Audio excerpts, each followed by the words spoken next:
Salut tout le monde. Alors là je ne sais plus quel jour on est, enfin si c'est 7, 8 ou 9. Mais en tout cas, là je suis partie de Pont-Montvert ce matin, donc un peu tardivement quand même. Et aujourd'hui ça va être une grosse étape de 23 km sans eau dans le désert des Cévennes. Donc là ça va, il fait pas encore très chaud. Le plus dur a été la montée. Donc j'ai sué pas mal. Mais ce matin il a fait quand même assez frais, il faisait 6 degrés. Mon duvet était trempé. Donc faut pas que j'oublie de le sécher quand je ferai une pause vers 14h. Mais en tout cas, là on est bien reparti. Enfin je suis bien repartie parce que je suis toute seule pour ce chemin. J'ai laissé Peter et Auguste à Pont-de-Montvert. Et là c'est vraiment la partie des Cévennes, donc dans l'Écosse, où c'est hyper désertique. Voilà. Donc ce qu'il faut faire attention dans le désert, c'est de ne pas crever de soif. Parce que ça serait un peu... quel autre adjectif je pourrais dire? Un peu frustrant aussi, voire carrément crétin. Mais si on a des pastilles ou un purificateur instantané, donc une sorte de pompe ou une gourde qui filtre l'eau, c'est quand même assez bien parce que là, bon, j'ai cru que c'était 23 alors qu'en fait c'est 28. Bon, petit écart de 5 km, ça va. Je pense 3 quarts d'heure, ça devrait faire l'affaire. Donc même peut-être un peu plus d'une heure, donc 1h15. Ce qui est bien ici, c'est qu'il y a énormément d'abreuvoirs à vaches, donc de l'eau. Même si elle n'est pas suffisamment propre, il y a toujours possibilité de la filtrer et de pouvoir cuisiner. Parce que c'est vrai que je me suis dit, crotte alors je pourrais même pas me faire boire de l'eau parce qu'il y a rien dans le désert des Cévennes. Alors qu'en fait, comme une cruche, j'ai oublié que j'avais une superbe pompe. Voilà. Donc là, je pourrais faire un bon repas. Je pense quand j'aurai fait 10 km au moins. Et on verra bien. Là, ce qui est cool, c'est qu'il y a des murs. Donc, il y en a une belle. Voilà. Ah là, les molles. Donc il y en a plein. Et c'est vrai que ça fait un apport sucre, acidité et ça remplit légèrement l'estomac. Donc ça continue à marcher.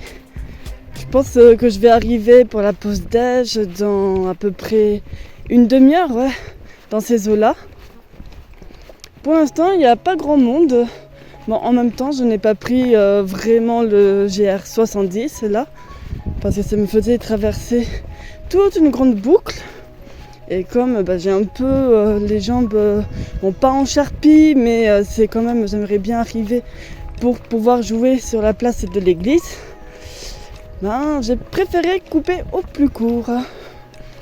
Puis de toute façon, même si on le fait, je pense pas que quelqu'un va nous jeter la pierre non plus. Bon, c'est sûr que ce n'est pas confortable quand c'est uniquement de la route.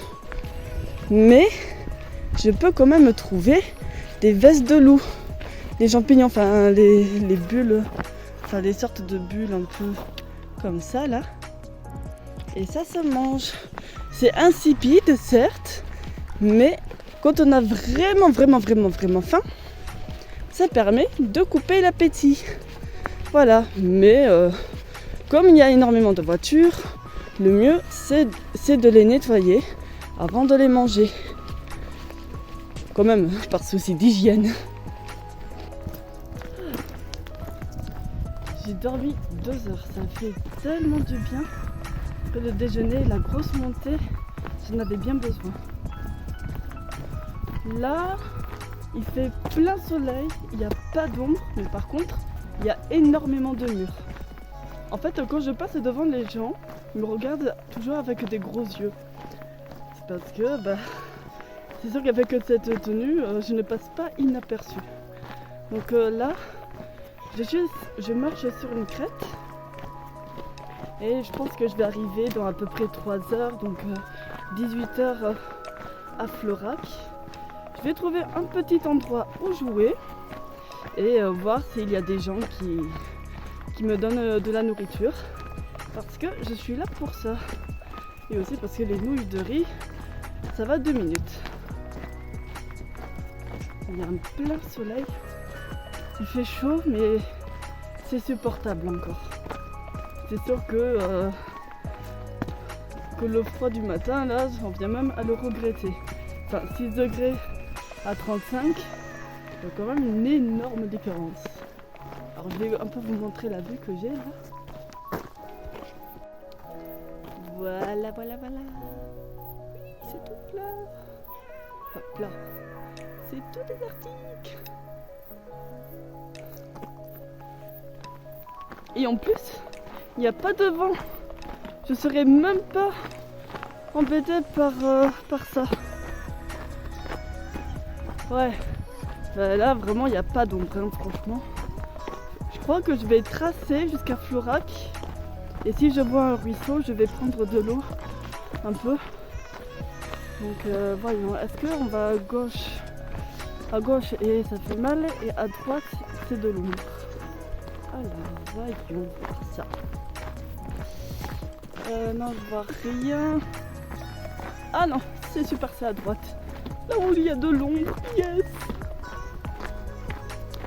Alors, est-ce que voyager sans argent peut être un énorme inconvénient? Bah ouais, déjà, oui. Parce qu'en fait, sans argent, on n'a plus accès à tout ce qui est pharmacie, nourriture, même confort. Et c'est vrai qu'on dépend directement de la gentillesse des autres.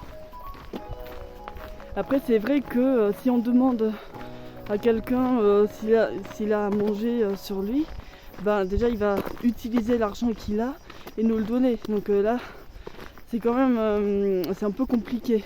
Mais le tout, c'est déjà qu'on n'utilise pas l'argent, donc ça, oui, ça c'est clair. Et de deux, c'est que on n'incite pas les gens à acheter de la nourriture pour nous, parce que c'est comme si on l'achetait nous-mêmes au final, mais plutôt de voir s'il y a des invendus, des produits périmés, tout ça. Donc des fois ça fait peur aux gens, parce que c'est une nouvelle mentalité, et puis il y en a qui ne sont pas forcément ouverts, voire aimables, mais heureusement c'est rare quand même. Et puis dans mon cas, je peux toujours récupérer des produits bons à jeter. Il fait chaud. Je n'incite personne à utiliser l'argent qu'il a pour m'acheter à manger, parce que ça ne rentre pas dans mes objectifs et dans ce que je veux construire dans les randonnées. Après, c'est vrai que c'est vraiment un tout autre monde là. On est dépendant. Des fois, il n'y a pas tout le temps à manger, voire juste du pain. Bon, là, j'ai été chanceuse, j'ai rencontré des personnes qui m'ont aidée. Donc, je les remercie, toutes et tous. Ouais, j'ai eu un bon karma jusque-là. J'espère qu'il va durer. Bon, l'ange gardien, il a intérêt à taffer, lui.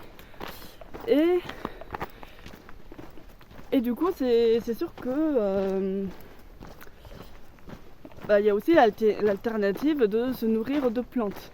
Mais quand c'est déjà abîmé par les voitures, par les passants, en ville, vaut mieux éviter quand même, parce que il serait dommage de se vider des deux côtés pendant 3 jours, mais plutôt de prendre dans la nature. Bon, là, à part les murs, il n'y a pas grand chose. Hein. Déjà que c'est inflammable ici. Ouais, faut déjà bien choisir sa région avant de mourir de faim. Petit tuto. Ensuite, l'avantage d'être musicienne, et violoniste qui plus est, c'est qu'on peut transporter le violon très facilement. Plus facilement qu'un violoncelle, une contrebasse ou un octobasse ou tout autre instrument volumineux et lourd. Donc le violon, je le sors soit sur la place de l'église, en général c'est un super spot, ou sinon dans un endroit où ça ne gêne ni les commerçants, ou sinon je leur demande directement, c'est plus simple et même plus respectueux.